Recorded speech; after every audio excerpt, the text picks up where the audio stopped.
If you were 25 years old in ancient Rome, you were not safe. You were in your prime.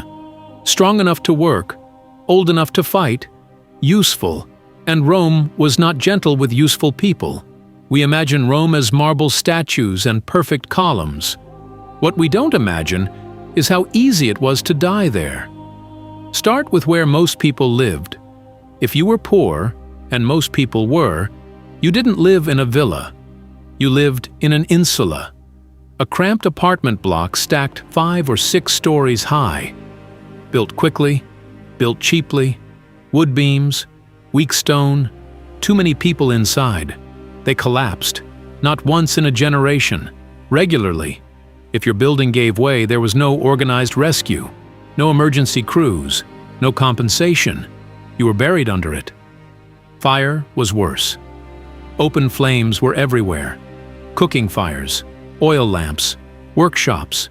Rome burned constantly. When one structure caught, the rest followed. Entire districts went up in smoke. If you didn't burn, you choked. And even on a normal day, the streets weren't safe. Rome was loud, narrow, overcrowded. Heavy carts weren't allowed during the day in some areas, so they rolled through at night.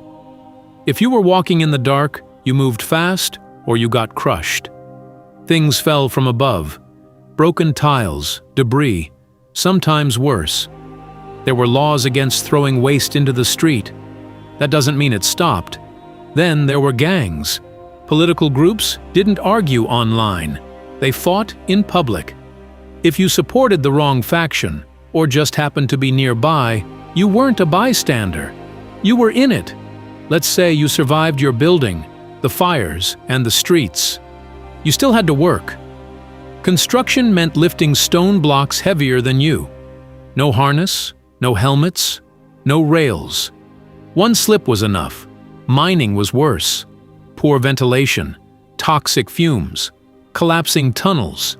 Slaves and prisoners were often sent there because survival rates were low. If you lasted years underground, you were considered fortunate. Even farming wasn't safe. Heavy tools, animal injuries, infection from small wounds that today would be nothing.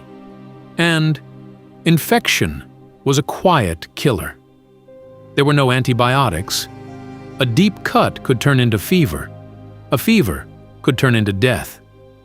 Disease moved fast in dense cities.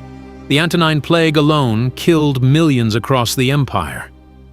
If you were unlucky, you didn't even know what was killing you. And then there was entertainment. The Colosseum wasn't symbolic. It was functional. Gladiators died there. Criminals died there. Prisoners of war died there. Sometimes people were executed publicly between events. Crowds gathered. Vendors sold food.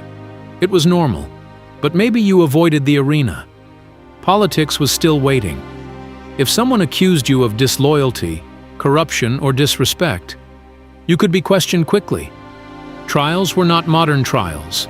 Reputation mattered more than evidence. Under some emperors, informers were rewarded. Accusations became currency. You didn't have to commit treason. You just had to be inconvenient. And if you were in the military, your risks multiplied. Long campaigns, foreign climates, disease in camp, close combat. You might survive the battle and die weeks later from infection. By the time you reached your 30s, you hadn't just survived life. You'd survived buildings, fire, disease, violence, politics, work, and chance. Rome looked eternal from a distance, but at street level, it was fragile. And so were you. There were so many ways to die in ancient Rome, we've barely touched the surface. If you want more of the parts history books don't focus on, subscribe. I'll keep making them.